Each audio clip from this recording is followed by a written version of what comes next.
नबी पाक सल्लल्लाहु अलैहि वसल्लम वटि हिकिड़ो काफ़िर आयो, उन कलमो पढ़ियो। कलमे पढ़ण खां बाद साईं खे अर्ज़ कई त अल्लाह जा रसूल, मूं ज़माने जाहिलियत में 360 न्याणियूं बचायूं। छो त ज़माने जाहिलियत में माण्हू न्याणीअ खे पंहिंजे घर में ऐब समझंदा। जिंदा जिंदा खड्डा खुणी उन में पूरींदा, मारे छॾींदा। अल्हम्दुलिल्लाह अॼु पाण न्याणियुनि सां मोहब्बत था कयूं, न्याणियुनि जी इज़त था कयूं, त इहा अल्लाह जे हबीब जी तालीम आहे। अल्लाह जे महबूब सिर्फ हुक्म न कयो, बल्कि असां खे करे ॾेखारियो।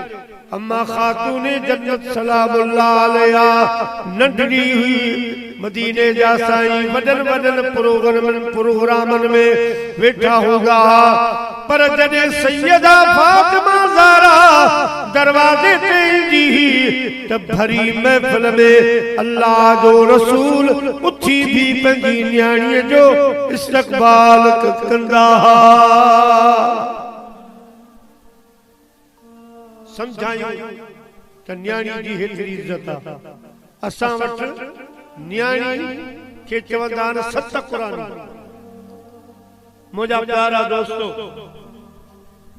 ऐं असां वटि अल्हम्दुलिल्लाह हाणे खणी 15वीं सदी थी वई आहे जो वो अदब घटिजी वियो आहे, पर पाण वटि बि क़ुरान खां पोइ ॿिए दर्जे में अगर अहमियत ॾींदा हुआसीं त न्याणी खे ॾींदा। हालांकि मर्द बि पर न चवंदो त बाबा मूंखे मजबूर करे वधाऊं, मुंहिंजे तॾहिं ते न्याणी। हाणे खणी तौर अजीब अची वियो आहे, पर पोइ बि छा रब असांखे न्याणी सियाणीअ जो अदब हया एहतराम अता फरमाए। प्यारा मुस्लमान भाइरो, ॿिए नंबर में मदीने जे साईं ख़ुशख़बरी ॾिनी त जिन टिन न्याणियुनि जी अल्लाह वास्ते परवरिश की, सुभाणे क़यामत जे ॾींहुं मां रसूलुल्लाह हुन जो गवाह हूंदुसि, हुन जी सिफारिश करे जन्नत में मोकिलींदुसि। ऐं मुंहिंजा प्यारा दोस्तो, ॾिठो वञे त पछाड़ी जेका उमिरि थींदी आहे माण्हू अल्लाह सां मोहताजी खां बचाए, पर जे मोहताज माउ पीउ थी विया, पुट दौलत जे चक्कर में, शादियुनि जे चक्कर में धार थी वेंदा। न्याणी भले पराए घर में हुजे, पर सुबुह शाम माउ पीउ जे दर ते बीठी हूंदी त बाबा छा खाईंदो, छा पचाए अचां, कहिड़ी रब पचाए अचां। त आख़िरी ॾींहंनि में बि अगर थधी हवा माउ पीउ खे लॻंदी आहे त न्याणी जे घर खे लॻंदी आहे, न्याणी उन जी ख़िदमत में बीठी हूंदी आहे। न्याणी ख़ुदा जी रहमत आहे, पुट ख़ुदा जी नेमत आहे, पर उहे जाहिल माण्हू हा, उहे न्याणी खे ऐब समझी मारे छॾींदा हा, या ज़िंदा ज़िंदा खॾा खुणी पूरींदा हा।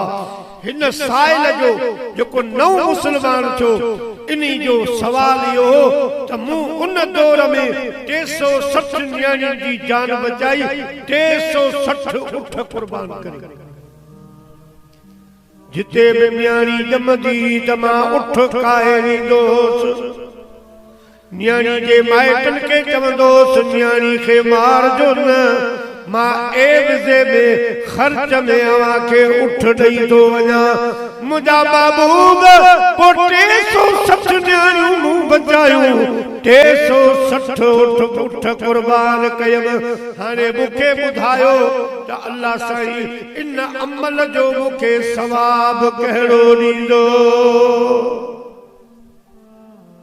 मदीने जे साईं फरमायो, तोखे रब महबूब जो कलमो नसीब कयो आहे, मुंहिंजी उम्मत में तोखे दाख़िल कयो आहे, इन खां मथे जो अजर ऐं सवाब आहे जो तोखे मूं जहिड़ो महबूब मिली वियो आहे। हर खुदा जूं मेहरबानियूं आ मगर हिकड़ी घणी भला महबूब पंहिंजो कह ॾिनो कंहिंखे खणी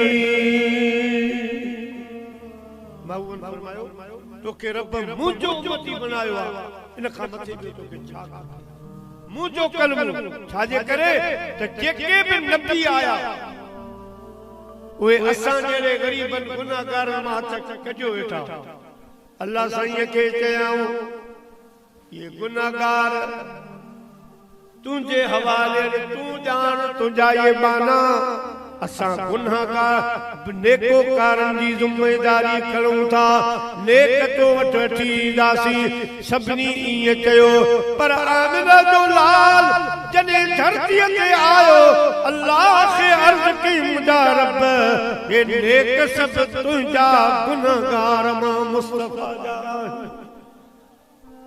असां वरी कहिड़ो बाबा जो वञी ख़ैर ईमान जी दौलत असां वठी वेठा आहियूं इहा बि वॾी ॻाल्हि आहे वरी ईमान बि असांखे मिलियो त रसूलुल्लाह जे थ्रू